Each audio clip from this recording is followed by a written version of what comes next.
hatta idza balagha maghrib asy-syamsi wajadaha taghrubu fi 'ainin hami'ah wa wajada 'indaha qauma qulna ya dzal qarnaini imma an tu'adziba wa imma an tattakhidha fihim husna. Hingga tatkala Dzulkarnain sampai ke wilayah terbenamnya matahari, wajadaha, Dzulkarnain mendapati matahari taghrubu, tenggelam, fi ainin hami'ah, di mata air yang hitam, berlumpur hitam. Wa wajada 'indaha qauma, dan mendapati di tempat tersebut ada suatu kaum.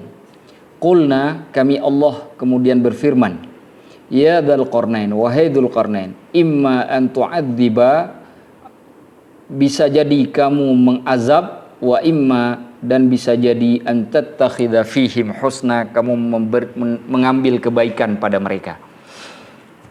Itu secara bahasa, ya. Mari kita lihat penafsirannya. Hatta idza balagha maghribasy syamsi, hingga sampai ke tempat tenggelamnya matahari. Kita tahu bahwa kejadian ini di bumi, walaupun tidak disebut kata bumi. Harusnya kalimatnya hatta idza balagha maghribasy syamsi fil ardi. Harusnya ada fil ardi, tapi tidak disebutkan. Apa sebabnya tidak disebutkan? Karena matahari itu, katakanlah misalkan kita di sini di Depok, matahari tenggelam di sebelah barat, maka barat kita Depok ini mana? Tangerang atau Jakarta Barat katakanlah, ya. Lebih enak Jakarta Barat, ya barat, kan gitu. Begitu kita pergi ke Jakarta Barat, ternyata matahari nggak ada di Jakarta Barat. Begitu dilihat di arah barat dari Jakarta Barat. Jadi gimana pun kita pergi, matahari selalu berada di arah barat, bukan di tempat yang kita lihat. Jadi kalau misalkan kita lihat di Depok, katakanlah matahari ada di wilayah Tangerang. Begitu kita pergi ke Tangerang, nggak ada matahari di Tangerang. Karena di Tangerang, orang Tangerang melihat matahari juga di arah barat lainnya. Itu sebabnya kenapa tidak disebut fil ardi, tidak disebut bumi, tapi hanya disebut tempat tenggelamnya matahari. Yang menunjukkan begini, ada dua maknanya. Satu, pertama, posisi yang didatangi oleh Dzulkarnain itu sangat jauh, tidak dibatasi. Karena kalau cuma dikatakan di bumi, berarti kan tempat Dzulkarnain misalkan tinggalnya di katakanlah misalkan saya tinggalnya di Depok, lalu pergi ke barat arah sedikit saja, itu sudah barat. Nah, itu kalau disebut bumi. Maka ketika disebut hanya diumumkan seperti itu, bahasanya tidak ada pengkhususan ke bumi, walaupun dipahami secara tersirat itu bumi, menunjukkan beliau pergi ke daerah yang sangat jauh. Itu sebabnya kemudian Ibnu Katsir mengatakan, fasalaka tariqan hatta wasala ila aqsa ma yasluku fihi minal ard min nahiyatil maghrib.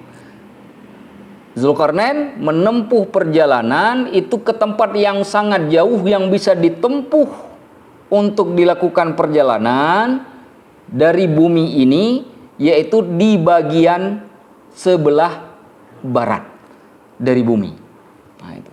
Nah, sekarang pertanyaannya, mana bagian sebelah barat itu Dzulkarnain itu? Tidak disebut di dalam Al-Qur'an secara tersebut. Wajadaha, Dzulkarnain mendapati matahari taghrubu, tenggelam, fi ainin hami'ah, di dalam mata air yang berlumpur hitam.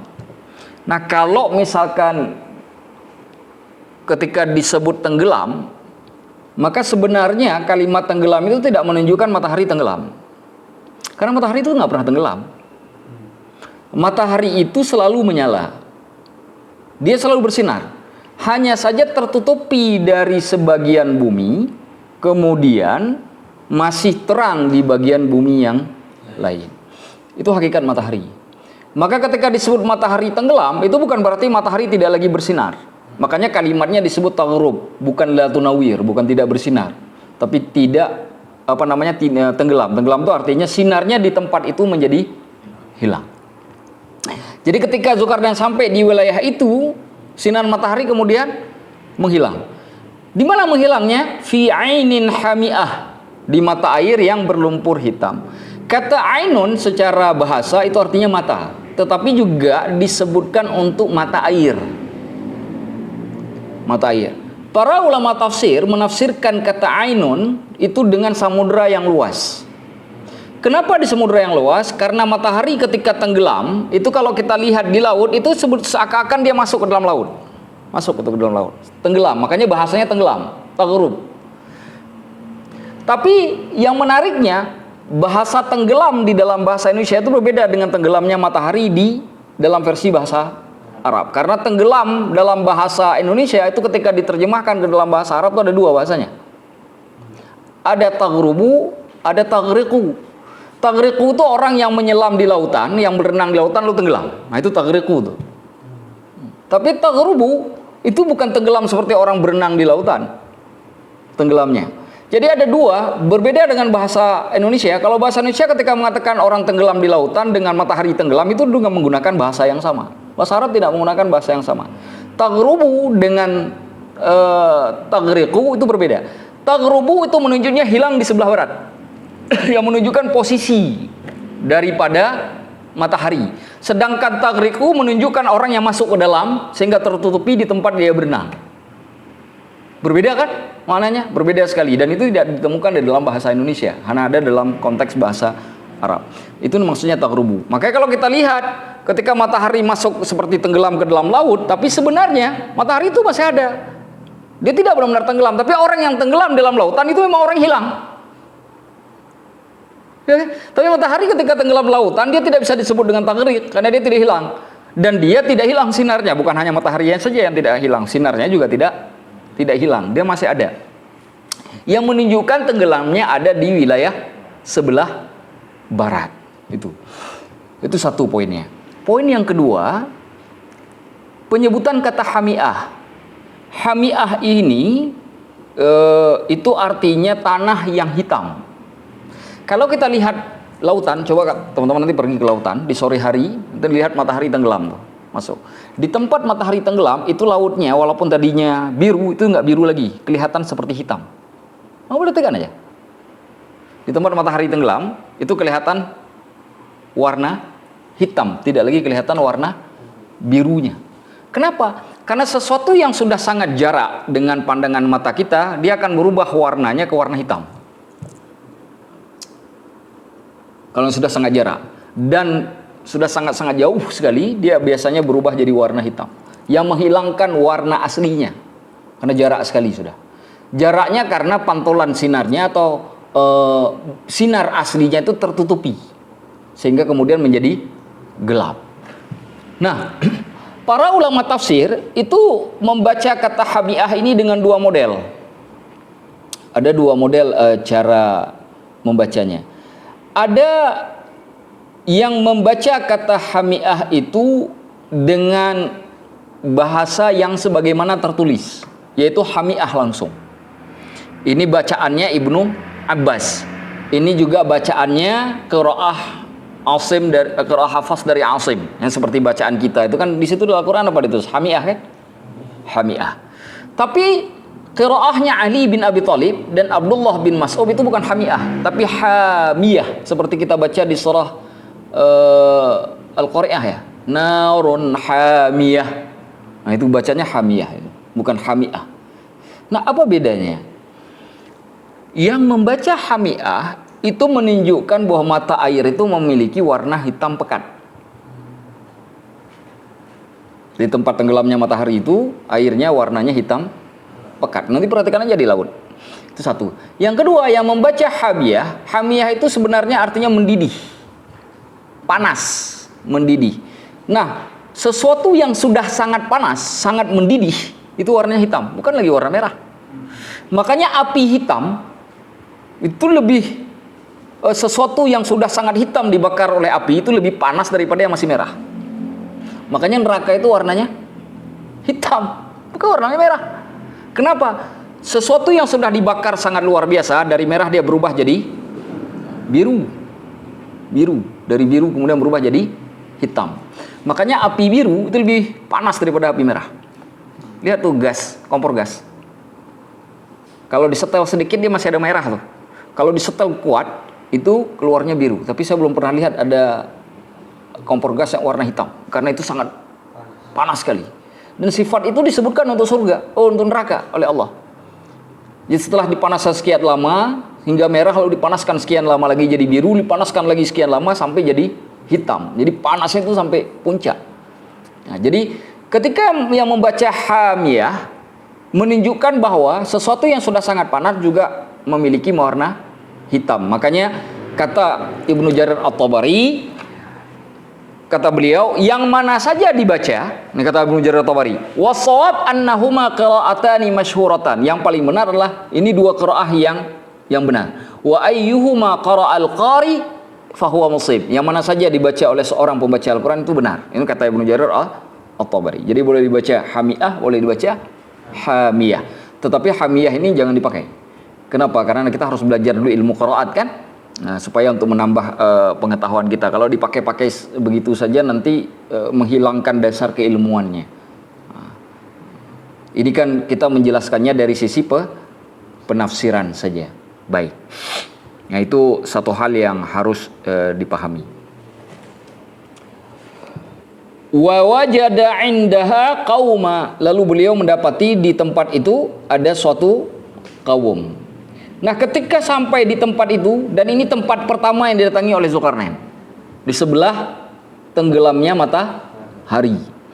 Ini tempat yang pertama didatangi oleh Zulkarnain. Didapatilah tempat tersebut ada suatu kaum. Lalu Allah berfirman, ya Dzulqarnain, imma an tu'adziba wa imma an tattakhidha fihim husna. Allah kasih pilihan kepada Dzulkarnain. Itu kaum itu terserah engkau, apakah engkau mau azab atau engkau ingin berbuat baik kepada mereka. Kenapa pilihan itu diberikan oleh Allah? Satu, menunjukkan kaum tersebut adalah kaum kafir, bukan orang yang beriman. Ya kan? Yang kedua, orang yang kemudian kafir itu merupakan seburuk-buruk makhluk karena menentang zat yang telah memberikan kehidupan kepada mereka. Maka oleh sebab itulah kemudian Dzulkarnain memberi dua pilihan. Boleh kamu azab, boleh juga kamu lakukan kebaikan. Para ulama mengatakan seperti Imam Al-Baydawi misalkan, kata azab di situ artinya pembunuhan. Jadi imma an tu'adzib, boleh jadi kamu bunuh mereka, boleh kamu bunuh mereka. Wa imma an tattakhidha fihim husna, kamu lakukan kebaikan pada mereka, artinya kamu berikan mereka petunjuk dan kamu ajarkan tentang syariat untuk supaya mereka mengenal Allah. Saya suruh mereka kepada keimanan.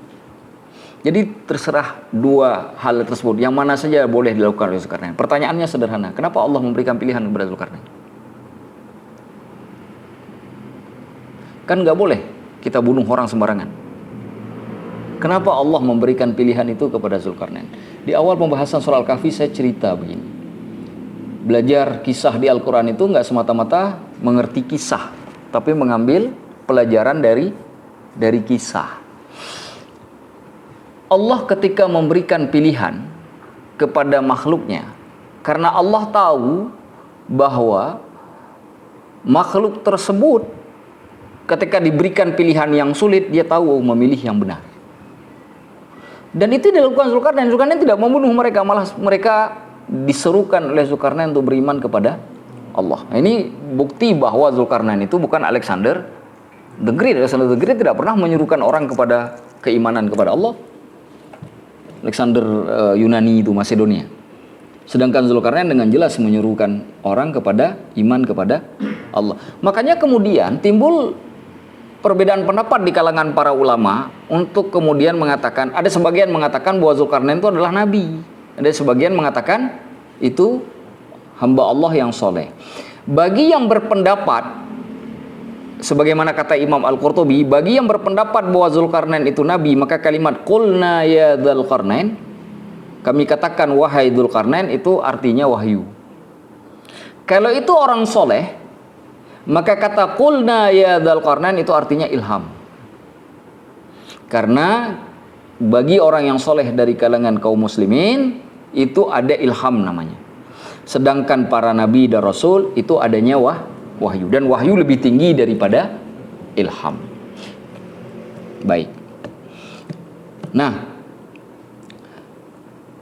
yang kedua, yang paling penting, kenapa Allah kemudian menyediakan dua sarana, boleh menghukum dan juga boleh memberikan seruan atau ajakan? Karena begini, masyarakat yang tidak punya reward dan punishment itu tidak ada keseimbangan. Itu seperti kata Syekh Mutawalli Sya'rawi. Jadi tawazunul mujtama, keseimbangan dalam masyarakat itu hilang. Orang yang melanggar itu harus dihukum. Sebagaimana orang yang benar itu harus dihargai. Kalau itu tidak berlaku, orang yang melanggar boleh melanggar seenaknya, orang yang kemudian berbuat baik ya juga nggak dapat konsekuensi apa-apa, maka orang yang melanggar tidak punya rasa takut, orang yang melakukan kebaikan tidak mempunyai motivasi. Ketika itu terjadi, masyarakat timbul masalah. Makanya ketika suatu pelanggaran terjadi di tengah-tengah masyarakat, tidak ada yang menghukum, maka yang terjadi kemudian masalah yang timbul di masyarakat itu semakin besar. Ambil contoh misalkan pemilu. Kalau ada pelanggaran di pemilu, lalu tidak ada yang mengusut sampai tuntas, bahkan ada yang membela pelanggaran tersebut, maka yang terjadi apa? Akan timbul pelanggaran lainnya. Dan itu akan terus seperti itu bertumpuk-tumpuk. Satu pelanggaran yang dibiarkan akan melahirkan pelanggaran kedua. Pelanggaran kedua tidak ditindak akan melahirkan, akhirnya pelanggaran dan kesalahan-kesalahan dilakukan sifatnya akan masif. Itu sebabnya kalimat yang digunakan bukan menghukum, tapi mengazab. Karena kalau mau hukum, orang terkadang nggak takut dengan hukuman. Tapi dengan azab, nggak ada orang yang nggak takut dengan azab.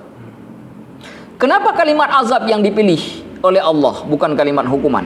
Untuk menunjukkan bahwa tingkatan hukuman paling besar itu adalah azab. Jadi ketika sudah menggunakan bahasa yang sangat keras, baru timbul rasa takut untuk melakukan pelanggaran. Jadi seperti itu. Itu bukan bahasa saya, itu bahasa Syekh Mutawalli Sya'rawi. Nah, kira-kira seperti itu maksud beliau. Nah, lalu kita lihat di ayat selanjutnya 87. Qala, berkatalah Dzulqarnain, amma man zalam, adapun barang siapa yang berbuat zalim, fasaufa nu'adzibuhu, maka akan kami azab dia. Thumma yuraddu ila rabbih, kemudian dikembalikan kepada Tuhannya, fayu'adzibuhu adzaban nukra, maka Allah akan mengazabnya dengan azab yang sangat keras. Jadi Dzulqarnain mengazab, Allah mengazab. Tapi ada perbedaan jelas dari konteks kalimat. Ketika Dzulqarnain menyebut dirinya mengazab, Dzulqarnain hanya menyebut kata azab saja, nu'adzib. Tapi ketika Allah mengazab, ada kalimat adzaban nukra. Kenapa dibedakan ketika azab pada Dzulqarnain tidak diberi sifat? Ya. Sedangkan pada Allah diberi dalam bentuk maf'ul mutlaq, adza nu'adzibu adzaban nukra. Kenapa diberikan begitu? Kata Syekh Mutawalli Sya'rawi, karena azabnya Dzulqarnain itu hanya bersifat duniawi saja, tidak bersifat ukhrawi. Dan azab yang bersifat duniawi itu hanya sebatas menjaga keseimbangan kehidupan di dunia, tidak lebih dari itu. Tetapi azab yang sesungguhnya itu nanti azab di akhirat, bukan azab di dunia. Azab di dunia ini terlalu kecil. Azab yang paling besar adalah azab di akhirat. Dan azab di akhirat itu makanya disebut dengan kalimat thumma, kemudian. Thumma itu artinya selanjutnya, tapi dalam jarak yang panjang. Yuraddu ila rabbihi, dikembalikan kepada Tuhannya. Fa yu'adzibuhu, baru kata fa. Fa itu selanjutnya yang artinya pendek. Jadi kalau sudah dikembalikan kepada Allah, pasti langsung diazab. Makanya orang yang meninggal dunia begitu masuk kubur langsung diazab, nggak nunggu sampai dibangkit hari kiamat. Karena pakai fa. Jadi dari sejak masuk kubur itu sudah diazab, dan itu tidak berhenti sampai nanti hari kiamat. Maka konteks kalimat ini menjelaskan satu hal, bahwa kezaliman yang dimaksud di dalam ayat wa amma man zalama, adapun barang siapa yang berbuat zalim, kesalahan terbesar di dalam kehidupan menurut konteks surah Al-Kahfi ini adalah orang yang berbuat zalim. Ternyata ketika kita lihat konteks itu dipakai dalam kehidupan akhirat, juga dipakai untuk kehidupan dunia. Di kehidupan akhirat itu kan zalim yang terbesar kalau dihubungkan dengan dunia akhirat, dengan kehidupan akhirat itu kan artinya syirik.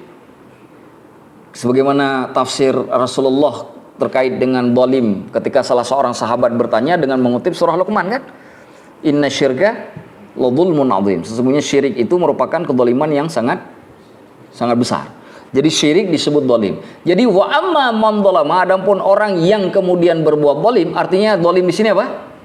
Syirik. Fasaufa nu'adzibuhu, kami pasti akan hukum, kata Dzulkarnain. Tapi Dzulkarnain tidak menyebutkan maf'ulnya, tidak menyebutkan sifatnya, tidak menyebutkan apapun. Hanya menyebut tu'adzib. Kenapa? Karena azab yang bisa diberikan oleh Dzulkarnain sifatnya duniawi saja. Baru kemudian azab yang sebenarnya itu diberikan oleh Allah, hukuman yang sesungguhnya itu baru akan didatangkan oleh Allah ketika seseorang dikembalikan kepada Allah.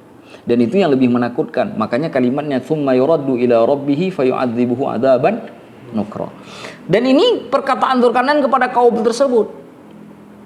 Kalau kalian beriman tidak lagi kufur, maka kalian kubiarkan selamat. Tapi jika kalian kufur, tidak mau beriman, maka aku akan hukum kalian di dunia. Tapi hukumanku hanya sebatas hukuman duniawi saja.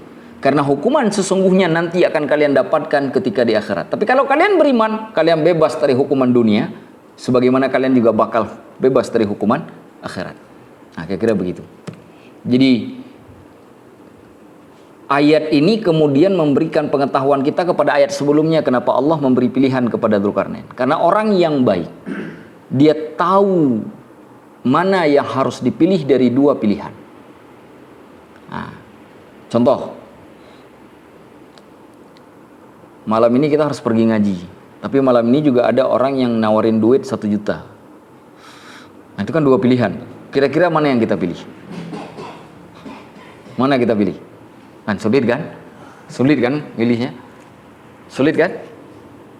Tapi orang yang punya pengetahuan, dia tahu mana yang harus dipilih. Misalkan ambil satu contoh begini. Kalau misalkan keluarganya, dirinya tidak terlalu lapar, masih bisa hidup, dia pasti akan milih pengajian. Kenapa dia akan milih pengajian? Karena di situ ada kebaikan ukhrawi. Kan begitu kan? Tapi jika orang kemudian tidak ingat tentang pilihan tentang ukhrawi, maka dia akan mengikuti kaum yang diserukan oleh Dzulkarnain ini. Dia pasti akan meninggalkan pengajian demi kepentingan yang tadi itu. Dan itu terjadi dalam kehidupan sehari-hari, bukan hanya sebatas pengajian dengan uang 1 juta. Dari sejak kita bangun tidur sampai kita tidur lagi itu banyak sekali pilihan. Dan kita terkadang sulit harus memilih. Nah, orang yang sulit memilih yang baik, maka dia lupa tentang kisah Dzulkarnain. Karena Dzulkarnain ketika diberikan oleh Allah sebuah pilihan, maka Dzulkarnain memilih dengan cara yang tepat. Dzulkarnain tidak memilih untuk mengazab secara langsung. Tapi itu juga tidak ditinggalkan oleh Dzulkarnain sampai kaum tersebut benar-benar menentang Dzulkarnain. Tapi Dzulkarnain mengambil cara yang lebih baik, mengajak mereka berseru kepada, dan itu dilakukan oleh semua para nabi dan rasul kan. Itu sebabnya kenapa kemudian para ulama berpendapat bahwa Dzulkarnain ini adalah nabi. Karena cara berdakwahnya Dzulkarnain itu mirip sekali dengan nabi. Nabi itu begitu. Rasulullah kalau datang ke satu kaum, itu enggak mentang-mentang dipaksa orang itu kemudian masuk Islam, enggak.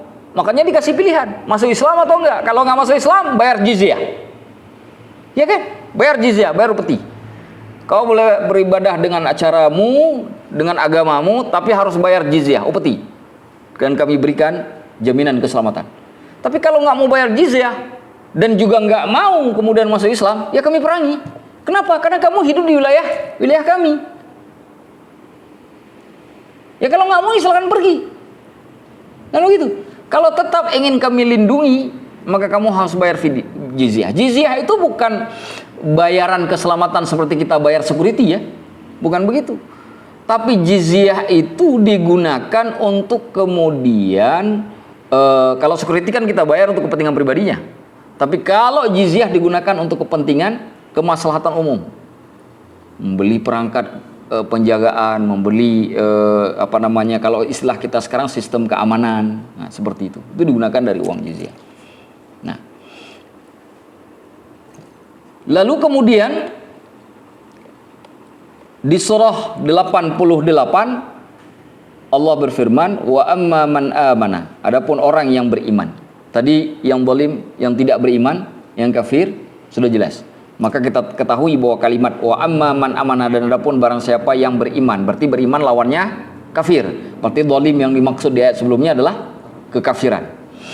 Wa amma man amana, dan adapun orang yang beriman, wa amila salihan, dan beramal soleh, falahu jazaanil husna, maka baginya balasan yang baik, wasanaqulu lahu, dan kami katakan kepadanya, min amrina yusra, dari berbagai perintah kami yang bersifat memudahkan. Yang menarik dari ayat ini, Zulkarnain ketika Zulkarnain bercerita tentang masalah kekafiran kepada kaum tersebut, Zulkarnain lalu balik, siapa yang beriman, harusnya kan kalimatnya begini, yang kafir kami azab, yang beriman kami bebaskan. Harusnya kan begitu. Zulkarnain tidak mengatakan begitu. Yang kafir kami azab, tapi yang beriman dan beramal soleh, ditambah kalimatnya. Jadi lawan kekafiran itu bukan beriman dalam versinya Zulkarnain dalam ayat ini, tapi beriman dan beramal soleh, yang menunjukkan bahwa keimanan saja tanpa amal soleh gak cukup. Makanya orang yang yakin kepada Allah sebagai Tuhannya lalu tidak menjalankan syariat, sudah pasti masuk surga tapi transit dulu di neraka. Kenapa begitu transit? Karena kalimat iman meskipun itu adalah antonim dari kekafiran, tetapi tidak sepenuhnya ketika dilihat dari konsep akidah itu bisa menjamin seseorang langsung masuk surga. Dia butuh kepada iman, juga butuh kepada amal soleh. Dalam bahasa sederhana, iman itu ranahnya hati, amal soleh itu ranahnya syariat. Syariat anggota badan. Mata, hidung, telinga, tangan, itu namanya amal soleh. Nah, orang yang kemudian beriman dengan hati saja, tidak beramal dengan anggota badan, dia belum beramal soleh itu. Maka tuntutan Islam kepada orang yang beriman kepada Allah itu bukan hanya saja yakin. Kan sekarang ada yang mengatakan saya tidak mau berjilbab. Kenapa? Karena hati saya sudah saya jilbabi. Kan ada pernah dengar kalimat itu? Nah, kalimat itu sama dengan saya sudah beriman, nggak perlu lagi ikuti perintah Allah dan menjauhi larangannya, karena imannya udah cukup. Itu sama itu. Sedangkan Zulkarnain ketika menyerukan kaum tersebut, itu tidak menyerukannya beriman saja, beriman dan beramal soleh. Kalau bahasa kita hari ini, jika kita katakan saya tidak mau berjilbab karena hati saya sudah dijilbabi, maka pertanyaannya, sejak kapan kamu buat perjanjian dengan Allah bisa seperti itu? Sedangkan Allah mengatakan, wal asri innal insana lafi khusrin, sesungguhnya manusia berada dalam kerugian. Lalu Allah jelaskan, illal ladzina amanu wa amilus shalihat, kecuali orang-orang yang beriman dan beramal soleh. Tetap amal soleh itu ngikutin iman, tetap disandingkan. Tidak, Allah tidak mengatakan illal ladzina amanu, enggak ada. Kalau kata illal ladzina amanu wa amilus shalihat, lalu Allah tambahkan wa tawassaw bil haqqi wa tawassaw bis sabri. Kalimat hak, kebenaran itu wajib disampaikan. Makanya ada ungkapan begini, kullil haqqa walau kana murran, sampaikan kebenaran walaupun terkadang pahit. Bisa saja dimaki-maki orang, bisa jadi orang marah, tapi itu mah harus disampaikan. Karena kita tujuannya bukan untuk menyinggung perasaan, tapi memang menyampaikannya dengan dasar bahwa itu memang bagian dari amal soleh yang dituntut oleh agama. Jadi wa amma man amana wa amila shaliha itu tidak bisa dipisahkan. Makanya kalau ada orang beriman lantas meninggalkan syariat perbuatan, itu orang yang paling rendah tingkatan keimanannya. Karena yang penuh keimanannya itu adalah orang yang beriman dan beramal soleh. Tahukah yang lebih tinggi lagi dari itu? Masih ada. Apa yang lebih tinggi dari itu? Wa tawassaw bil haqqi wa tawassaw bis sabri. Nah, sekarang yang saling menasihati kepada kebenaran dan kesabaran, bagaimana dia bisa menasihati kalau nggak punya ilmu? Maka kita kembali ke surah Al-Mujadilah ayat 11. Yarfa'illahu ladina amanu minkum waladina utul ilma darajat. Kata iman baru diletakkan dengan ilmu. Itu satu-satunya ayat setahu saya di dalam Al-Quran yang kata ilmu disandingkan dengan iman. Yang lain disandingkan dengan amal soleh. Kenapa cuma satu ayat yang disandingkan dengan ilmu? Supaya semua ayat yang berhubungan dengan iman dan amal soleh itu kembali ke ayat yang satu. Siapa yang mengatakan ini? Imam Al-Baghawi dalam kitab Ma'alimut Tanzil. Walaupun Allah mengatakan cuma sekali, tapi seluruh ayat tentang iman dan amal soleh kembali kepada ayat surah Al-Mujadilah. Karena tidak mungkin amal soleh bisa dilakukan tanpa ilmu. Nah, ilmu yang dimaksud apa? Tergantung bagiannya apa. Ya kalau perbuatan ya pasti ke ilmu fikih. Nggak bisa pakai ilmu tasawuf ke ilmu fikih. Ya harus pakai ilmu fikih. Anda nggak bisa kemudian bicara sholat pakai ilmu tasawuf tanpa ilmu fikih. Karena ilmu tasawuf pada bab sholat itu penyempurna fikih. Tidak boleh berdiri sendiri. Jadi kalau ada orang kemudian saya sudah belajar tasawuf, sholat saya paling enggak, belum sempurna itu. Harusnya fikih dulu baru tasawuf, karena tasawuf menyempurnakan sholat. Bukan tasawuf punya timbangan tersendiri. Fikih yang berdiri sendiri secara independen, tasawuf menyempurnakan fikih sehingga kemudian sempurnalah maknanya. Jadi begitu cara memahami amal soleh itu. Itu kalimat wa ma'amma man amana wa amila solehah. Lantas bagaimana dengan kalimat selanjutnya? Falahu jazaa'anil husna. Nah, kalimat jazaa'anil husna ada dua cara bacanya. Ada yang membacanya jaza'al husna. Jadi jaza'an itu bukan an dibacanya, tapi satu fathah, bukan fathatain. Sehingga nggak perlu pakai nil. Karena kalau fathatain ketemu dengan alif lam kan kita nggak boleh baca langsung kan, harus tambah nun kan.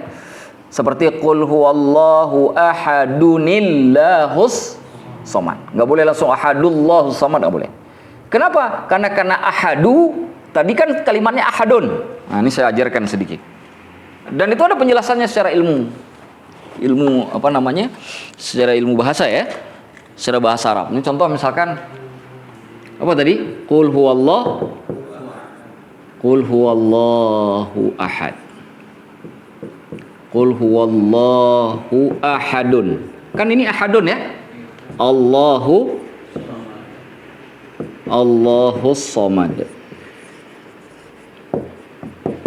Nah, sekarang kita mau gabung nih ayat 1 ayat kedua. Qul huwallahu ahadu. Nah, ketika digabung dibawa masuk nih ahadnya ke Allah, maka ahadnya dibaca begini. Ahadu. Ya kan? Padahal kan harusnya kan du fathaten itu, dhammaten itu. Ya kan? Allahu. Kalau kita baca qul huwallahu ahadullahus samad, maka pertanyaannya kemana satu dhammahnya kemana? Kan dua dhammahnya itu. Ya dah, kemana tuh dhammah? Nah, dalam bacaan dhammaten ahadun, ahadan, ahadin itu ada nun mati ya? Ada nun mati enggak? Ahadan, ada kan kelihatan nun matinya terdengar kan? Ahadun, ada nun mati. Betul ya? Ya kan? Karena sekarang tinggalnya satu dhammah, maka dhammah yang satu lagi dikonversi jadi nun. Ya. Nah, sekarang kita mau ngasih baris. Mau ngasih baris apa nih? Apa ahadunullah, ahadunallah, ahadunil? Lah, setiap bentuk konversi ke nun seperti ini, maka nunnya dalam qiraat yang paling benar, dalam bahasa yang paling benar itu dipunya harakah kasrah. Maka ketika baca qul huwallahu ahadunillahus samad. Nah, jadi di mana muncul nun itu begitu. Begitu juga dengan kalimat falahu jaza. Coba lihat Al-Qur'an tuh. Jazaan apa jazaa? Hah? Fathaten apa fathah? Fathaten kan? Nah, falahu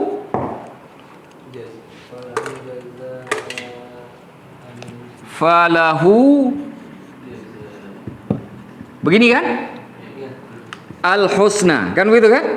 Sekarang ketemu fathaten ketemu dengan alif lam. Dhammaten ketemu dengan alif lam, ya kan? Ini kamu ketemu kan mau dimasukkan. Kalau dibaca jazaan susah kan, nggak mungkin kan? Gimana caranya?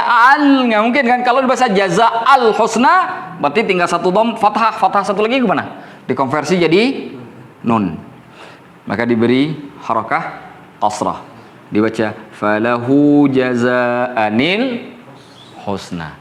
Nah, bagi yang membaca ini fathaten, ada yang membaca ini fathaten, ya. Berarti dibaca falahu. Tapi ada juga yang memberikan membaca ini dengan satu Satu saja. Falahu jazaa'al husna langsung. Jadi ada dua bacaannya. Ada yang baca begini, ada juga yang baca jazaa'al husna. Nah, bedanya apa? Kalau ini falahu jazaa'an, maka baginya adalah balasan. Ya kan? Al husna ini penjelasan untuk jaza. Bahwasanya bagi dia adalah balasan berupa yang baik. Karena balasan itu bisa yang baik, bisa yang buruk. Tapi kalau begini, ini bukan lagi penjelasan untuk jaza. Ini bentuk kata majemuk, seperti kita katakan kolam renang. Kan majemuk tuh ya? Iya, betul majemuk tuh. Ya. Jadi ketika disebut falahu jazaul husna, maka baginya balasan yang berupa kebaikan. Jadi tidak ada lagi penjelasan. Jadi maknanya sama nggak? Sama kan?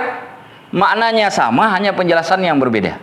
Kalau begini, maka balasan yang dimaksud adalah balasan kebaikan. Tapi kalau begini, baginya pembalasan. Balasan apa? Kan balasan ada yang baik, ada yang buruk. Ketika diletakkan kata husna menunjukkan bahwa balasan yang dimaksudnya adalah balasan baik, bukan yang buruk. Sama kan? Nah, tapi penjelasannya ini agak panjang. Nah, itu yang dibaca oleh para ulama. Ada yang baca falahu jazaa'anil husna, ada juga yang membaca falahu jazaa'ul husna. Jadi dua-duanya ini ada di dalam pembahasan dan inilah penjelasannya terkait dengan falahu jaza. Artinya begini, orang yang beriman dan beramal soleh, maka pasti dia akan dapat balasan yang baik. Nah, di dalam konteks ayat ini tidak lagi disebutkan dunia akhiratnya. Zulkarnain kan nggak bilang lagi. Kalau waktu melakukan kekafiran kan jelas, aku azab dan Allah azab. Di sini Zulkarnain tidak lagi menyebut aku azab dan Allah azab. Kenapa? Jawabannya adalah karena di dalam ayat ini sudah mengikuti makna sebelumnya. Makanya kalimat pada ayat ini disebut dengan kata wa amma dan. Ya kan kalimatnya dan itu dimulainya. Amma sebelumnya, jadi begini bahasa Arab. Kalau ada amma dua, berarti itu pilihan. Ya. Amma tadhab wa amma antutrak. Entah kamu pergi atau kamu ditinggalkan. Nah itu kan begitu kan? Seperti ada dua pilihan. Jadi kalau di sebelumnya ada amma berarti kekafiran itu pilihan, yang kedua juga pilihan, konsekuensinya sama, makanya tidak lagi diulang apakah akan diberi hukuman atau tidak. Hanya saja penggunaan falahu jazaa'anil husna pada ayat itu menunjukkan bisa bersifat duniawi, bisa juga bersifat ukhrawi. Sama seperti ayat yang sebelumnya. Wa sanaqulu lahu bin amrina yusra, dan kami katakan kepada dia perintah-perintah kami yang sifatnya mudah. Artinya apa? Semua perintah Allah pada hakikatnya itu nggak ada yang sulit. Orang yang beriman kepada Allah sesungguhnya dia sudah mengikuti perintah yang paling mudah. Ambil satu contoh. Salat perlu sembunyi-sembunyi enggak? Enggak. Zina perlu sembunyi-sembunyi tidak? Perlu. Mana lebih sulit? Zina apa salat? Hah? Zina. Sulit? Sulit kan? Tapi salat mudah kan? Mabuk bisa terang-terangan? Enggak kan?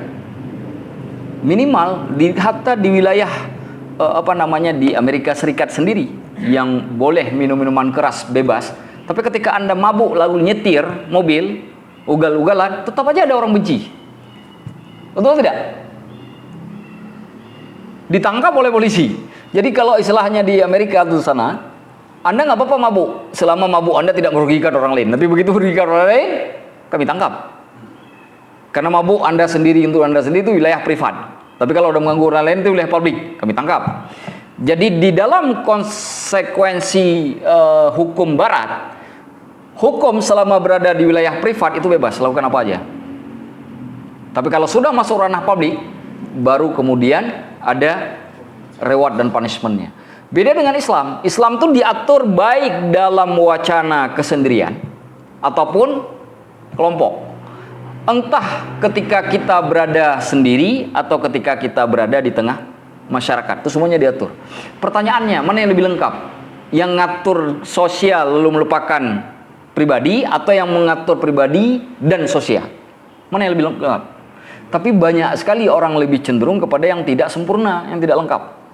Maka senang wacananya ranah pribadi tidak mau diatur, supaya dia bebas melakukan apapun. Kan begitu kan? Islam tidak memberikan gitu. Kenapa? Karena Anda nggak punya kehidupan. Kehidupan itu diberikan untuk Anda. Bagaimana kemudian ketika kehidupan itu diberikan kepada Anda lalu Anda ingin memiliki semuanya, sedangkan Anda tidak punya apa-apa? Nah, itu konsep Islam. Barat bukan begitu.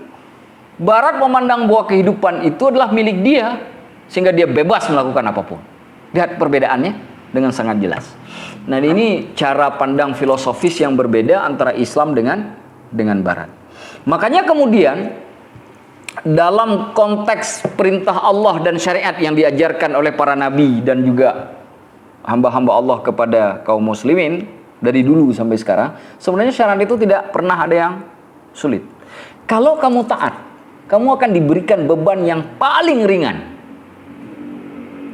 Paling ringan. Kalau kamu taat, beban yang kamu miliki itu paling ringan. Tapi ketika kamu taat, bebanmu akan semakin besar. Itu loh kalimat Dzulkarnain. Dalam bahasa yang lain Allah sedang memberitahukan kita, kamu boleh milih taat, boleh juga tidak. Tapi ingat, ketika kamu tidak taat, hidupmu akan sangat sulit. Orang berbohong, nggak jujur, segala macam, hidupnya pasti sulit. Rezeki seret, orang benci, nggak dipercaya orang, terus begitu. Kenapa? Karena nggak taat sama Allah. Tapi ketika dia jadi orang baik, orang sayang sama dia, orang peduli sama dia, ya kan? Ketika orang peduli sama dia seperti itu, maka semua masalah dia pun kemudian cepat penyelesaiannya. Kan begitu? Ini yang ditunjukkan bahwa ayat ini menegaskan sekali lagi bahwa kita diberi juga pilihan. Jadi bukan cuma Dzulkarnain dalam hal ini diberikan pilihan. Orang yang diserukan oleh Dzulkarnain juga punya pilihan. Nabi itu punya pilihan. Kita juga punya pilihan. Nabi kan memanggil, tapi kan Nabi kan nggak bisa maksa. Buktinya mana Rasulullah kan nggak bisa maksa Abu Jahal untuk beriman. Ketika kasus Abu Thalib aja turun wahyu, innaka lan tahdi man ahbabta walakinnallaha yahdi man yasha, sungguhnya engkau tidak bisa memberi petunjuk orang yang kau cintai, hanya Allah yang bisa memberi petunjuk kepada yang dikehendakinya, kan itu kan. Jadi konteks inilah yang dimaksudkan oleh Allah terkait dengan kenapa kalimat wasanaqulu lahu min amrina yusra. Yusra ada di depan. Namanya Amna Yusra. Kita lanjutkan. Itu hanya intermezzo sedikit. 89. Thumma atba'a sababa. Lalu kemudian mengikuti sebab atau ilmu ataupun sebab yang Allah berikan selanjutnya. Artinya Dzulkarnain meluruskan perjalanan dengan mengikuti sebab-sebab yang telah Allah berikan, perangkat-perangkat yang telah Allah berikan, ilmu yang telah Allah anugerahkan kepada Dzulkarnain. Karena tanpa itu Dzulkarnain tidak bisa melakukan perjalanan sejauh itu. Thumma atba'a sababa. Sebelumnya fa'atba'a sababa pakai fa. Sebelumnya. Ayat keberapa itu? 85. Iya, 85 pakai fa. Kenapa pakai fa? Karena pada saat diberikan perangkat oleh Allah, Dzulkarnain langsung ambil perangkat itu tanpa disia-siakan. Karena orang yang memanfaatkan pemberian Allah itulah hamba terbaik. Tapi ketika bicara thumma, karena Dzulkarnain harus tinggal beberapa saat di tempat itu untuk mendakwahi kaum itu. Tidak langsung. Maka perangkat Allah untuk melakukan perjalanan itu baru dilakukan, diambil oleh Dzulkarnain ketika Dzulkarnain sudah memutuskan untuk berangkat kembali. Makanya kalimatnya tidak lagi menggunakan fa, menggunakan thumma. Thumma atba'a sababa.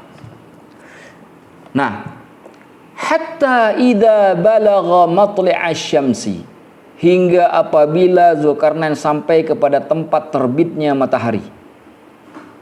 Di mana tempat terbitnya matahari? Timur. Berarti Dzulkarnain perginya kemana dulu? Ke barat dulu, baru ke timur. Ya kan? Dzulkarnain pergi dulu ke tempat jauh, baru balik ke tempat yang dekat. Karena Dzulkarnain itu kan orang timur.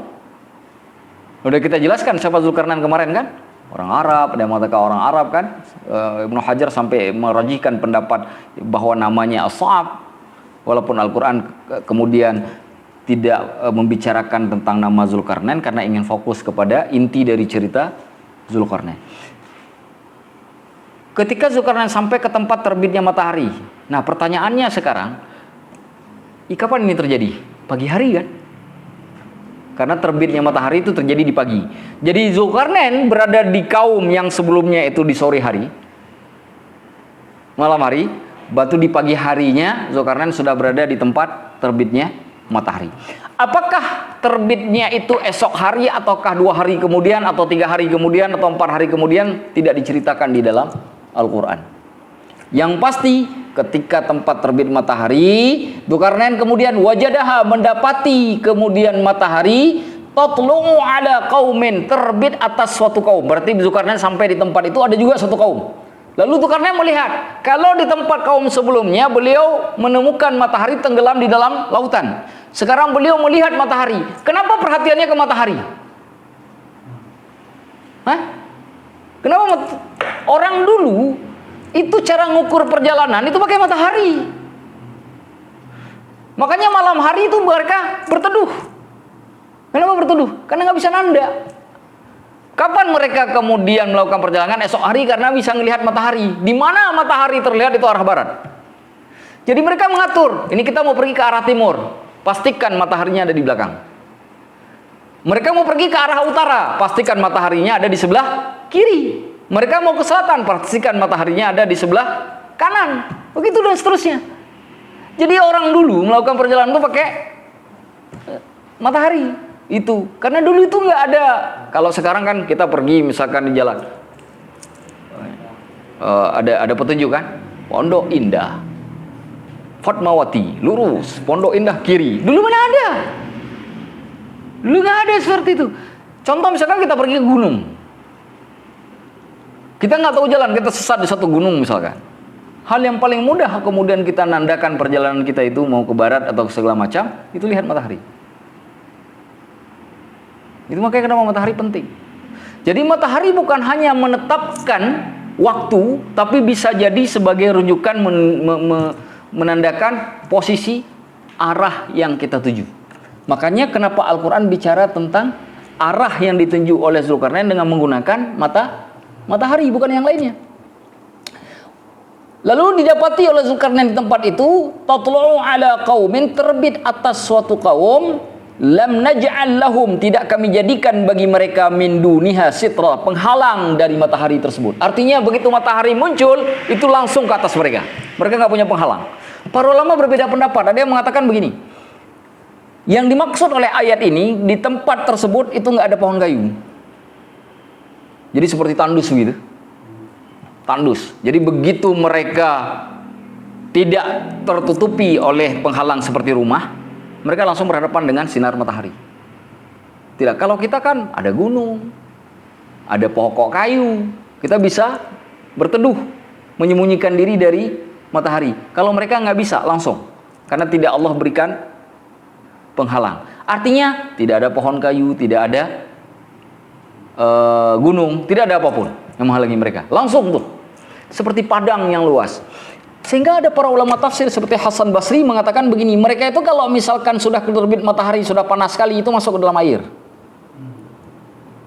Saking panasnya mereka masuk ke dalam air. Itu Hasan Basri ya menyebutkan. Tapi Syekh Mutawalle Sya'rawi ingin menafsirkan ayat ini dengan fenomena yang kita lihat hari ini.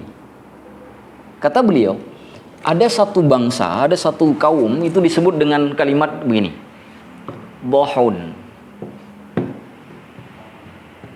Orang-orang Dhahun ini dia memang tidak punya penghalang dari matahari sebagaimana yang sering kita temukan di Afrika. Orang-orang di Afrika. Dan orang-orang seperti ini, kata beliau, itu Allah menciptakan mereka dengan posisi badannya, kulitnya, itu yang berbeda dengan kebanyakan kita. Tujuannya apa hikmah penciptaan mereka itu? Supaya mereka tahan dengan semua cuaca, baik dengan cuaca dingin maupun cuaca panas, karena Allah tidak memberikan penghalang. Makanya kalau kita, orang Indonesia ketemu dengan orang Afrika, nggak usah sosokan. Orang Afrika itu lebih kuat secara fisik. Kita kalah kuat dengan orang Afrika. Apa yang menyebabkan kita kalah kuat secara fisik dengan orang Afrika? Karena mereka hidup dengan alam. Mereka ditempa oleh alam. orang yang ditempa oleh alam itu lebih kuat dari siapapun. Mereka ditempa. Makanya kenapa tentara itu latihannya dengan alam, suruh naik gunung, oke? Jadi orang yang ditempa dengan alam. Orang Afrika itu dari sejak kecil baru keluar dari rahim ibunya udah ditempa oleh alam. Kalau kita kan di AC lahirnya, dan di rumah sakit kan di AC kan, ya pulang ke rumah, rumahnya pun ber-AC. Jadi kita ditempa oleh ACI, angin terus, makanya begitu besar berangin terus kan. Ya, dinasihatin berangin, berangin terus kerjaannya kan, ya, banyak anginnya, ya, karena di angin terus, di AC terus. Orang Afrika tuh ditempa oleh alam, kuat sekali. Kan saya pernah cerita bahwa dulu ketika saya di Al-Azhar tuh mahasiswa dari Afrika tuh suka main bola tuh jam 2 siang, tuh kan pernah saya cerita tuh. Ketika matahari itu sudah suhunya itu udah 39 derajat atau 40 derajat, itu mereka main bola. Kita 29 aja ngos-ngosan, ya kan? Itu kuat sekali. Kenapa begitu? Karena Allah ciptakan kepada mereka perangkat. Jadi ini hikmah penciptaan Allah. Allah ketika menciptakan suatu kaum, kita sudah bahas kemarin ya, sebelum Allah menciptakan manusia, Allah sudah kasih perangkat. Jadi ketika Allah menciptakan suatu kaum di suatu tempat dengan suasana yang berbeda-beda, maka Allah ciptakan perangkatnya sesuai dengan tempat itu. Kenapa kulit kita orang Indonesia ini tipis-tipis dibanding orang Afrika? Karena kalau kita kulitnya tebal, nggak ada manfaat. Karena panas kita tidak sepanas di sana, dingin kita juga tidak sedingin di sana. Tapi orang Afrika butuh, karena ketika dingin sekali, ketika panas sekali. Makanya kita dulu sering mengatakan begini, orang Sudan itu kan Afrika. Sudan itu cuma ada dua musim, panas dan panas sekali, itu musimnya. Makanya orang Sudan itu hitam-hitam sekali. Nah, kulitnya itu kan kayak kulit orang-orang dari Ethiopia gitu.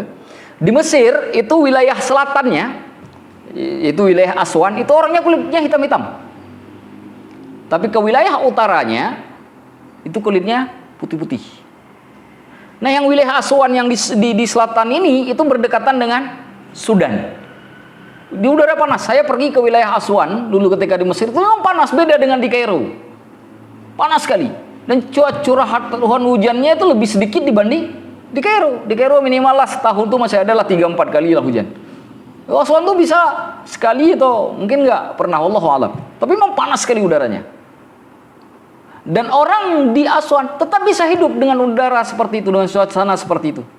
Sebagaimana orang di kutub selatan, kutub utara yang sangat dingin juga tetap bisa hidup. Bila Allah kasih perangkatnya. Nah, apa maksud dari ayat ini? Menjelaskan posisi manusia itu berbeda-beda antara satu bangsa dengan bangsa lainnya, satu tempat dengan tempat yang lainnya.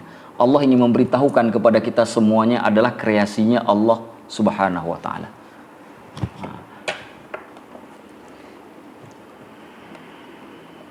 Lalu kata Allah pada surah Al-Kahfi ayat 91, kadzalika, begitulah, waqad ahadna bima ladaihi khubra, kami telah melingkupi bima ladaihi dengan apa-apa yang ada bersamanya. Zulkarnain maksudnya khubra, pengetahuan. Artinya kami sudah mengetahui apa yang ada bersamanya.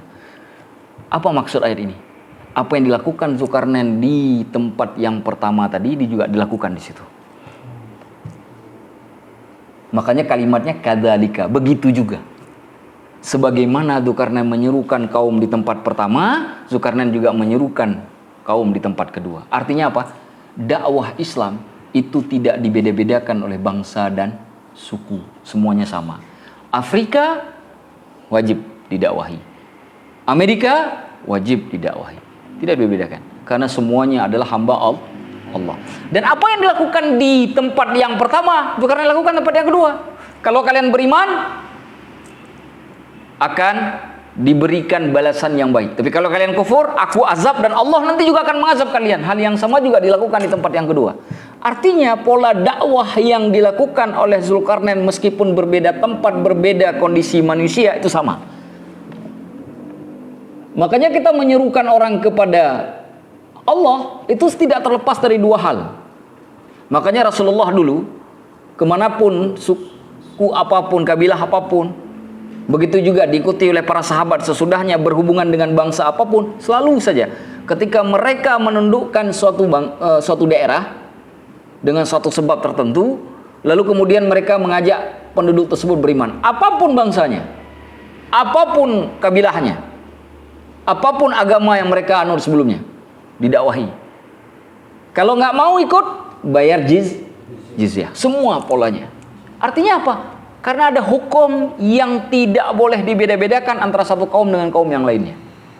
Orang Jawa wajib beriman, la ilaha illallah Muhammadur Rasulullah. Orang Sumatera juga begitu, orang Sulawesi juga begitu, orang Kalimantan juga begitu. Walaupun nanti teknik dakwahnya berbeda-beda, tapi konsekuensi dakwahnya sama. Yang beriman dapat balasan, yang kufur juga dapat balasan yang buruk. Kira-kira begitu. Jadi kadzalika waqad ahatna bima ladaihi khubra, kami melingkupi pengetahuan yang ada bersamanya, kami mengetahui apa yang dilakukan. Jadi Zulkarnain ketika diberikan pengetahuan oleh Allah, dimanapun pergi pengetahuan itu dipakai. Kalau kita kan beda-beda ya. Kalau di masjid alim, begitu ke pasar hilang alimnya. Jadi pengetahuan kita itu beda-beda. Jadi pengetahuan di masjid dengan di pasar itu beda. Harusnya kalau di masjid nggak boleh berbuat curang, di pasar juga nggak boleh berbuat curang. Harusnya kan begitu ilmunya. Artinya Zulkarnain, pada kaum yang pertama ilmu itu dipakai, pada kaum yang kedua juga ilmu itu dipakai. Kita kan enggak. Begitu ketemu dengan orang miskin, merasa alim. Tapi ketemu orang kaya, jilat terus supaya kita dapat keuntungan. Nggak sama lagi tuh. Ya enggak? Enggak dengan Zulkarnain. Allah sedang mengingatkan kita supaya berlaku istiqomah terkait dengan kebaikan. Wallahu a'lamu bishawab. Nah. Baik. Makanya sedikit saya tambahkan ya. Qala al-Baghawi, berkata Imam al-Baghawi, was-sahih anna ma'nahu. Adapun pendapat yang paling benar maknanya adalah kama hakama fil qaumil ladina hum 'inda maghribisy syamsi, sebagaimana Dzulkarnain membuat hukum terhadap kaum yang ada pada tempat matahari tenggelam, kadzalika hakama fil ladina hum 'inda matla'isy syamsi. Begitu juga Dzulkarnain membuat hukum kepada orang-orang yang berada di tempat matahari terbit. Terbit dengan tenggelamnya matahari itu kan dua kutub yang berbeda, dua arah yang berbeda, timur dan barat, jauh kan? Artinya kalau itu dilakukan di tempat yang terbenamnya matahari, dilakukan juga di tempat terbitnya matahari. Artinya pola keimanan, pola dakwah yang utama itu nggak boleh dibeda-bedakan. Semua. Jangan pola dakwah siapa, Pak Haji ya. Ada cerita Pak Haji kan? Pak Haji Anda main judi, astagfirullah. Tapi menang Pak Haji, alhamdulillah. Nah ini jangan pola begitu tuh. Tapi itu Pak Haji yang kacau tuh. Kalau Pak Haji lain insya Allah baik. Memang Pak Haji itu aja satu kacau. Yang lain baik. Baik, saya kira itu saja ya. 93 sampai 99 kita selesaikan minggu depan karena ini sudah masuk cerita Ya'jud dan Ma'jud ya. Saya lihat dulu tentang kisah Ya'jud Ma'judnya sebentar. Ya. Ini sudah sampai, ini perjalanan ketiga Zulkarnain sudah sampai ke wilayah kaum yang mengadu kepada Zulkarnain tentang Ya'jud Ma'jud. Jadi ini sudah cerita tentang Ya'jud Ma'jud. Jadi nanti kita ceritakan minggu depan insyaallah supaya menyelesaikan semua pembahasan. Saya kira itu saja malam ini. Ada pertanyaan barangkali terkait dengan ayat-ayat itu, mungkin tafsirnya, terjemahannya atau apapun, jika ada.